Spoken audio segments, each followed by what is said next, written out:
In its May 8th decision, the Armenian government undertook to pay €112,000 in line with a European Court of Human Rights ruling with respect to the appeal of Khachaturian and others against Armenia. The implementation of judgments handed down by the European Court of Human Rights entails both individual and general measures. The implementation of individual judgments is not only about fair compensation. Fair compensation is a secondary, even tertiary issue. It has been said many times, even by the European Court, that if states were obliged to pay only the amount due in compensation, then states would pay that and continue violating those rights. The essence of a judgment by the European Court lies in the necessity of reopening the case to uphold the human rights. Money is a secondary issue.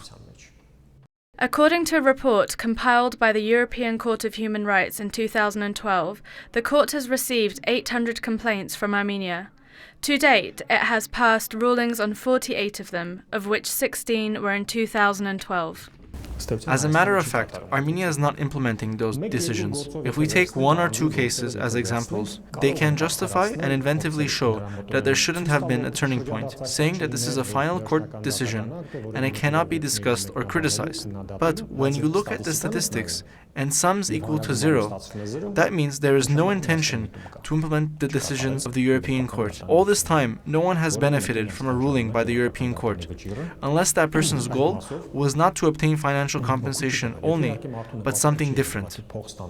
The rulings handed down against Armenia are basically about the rights of freedom of assembly and association, 15%, the right to a fair trial, 34%, protection of property, 10%, ill treatment, 15%, and other rights, 26%.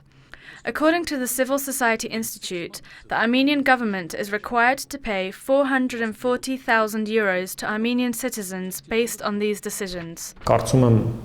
I think that there were dozens of people who had the right to appeal to the courts to demand reopening their cases, and that their case should be re-examined in the light of decisions of the European Court. However, there has never yet been a case in which there was a U-turn, when the outcome of the case changed completely. Armenia became a member of the Council of Europe in 2001 after ratifying the European Convention on Human Rights and Fundamental Freedoms and accepting the jurisdiction of the European Court of Human Rights.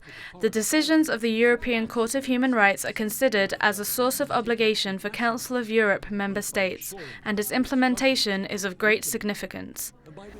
I think it is worth appealing to the European Court of Human Rights, because we are a member in that big family. And first of all, I have the family of Armenia in mind, where we are not just solving our own problems, but also providing examples for others.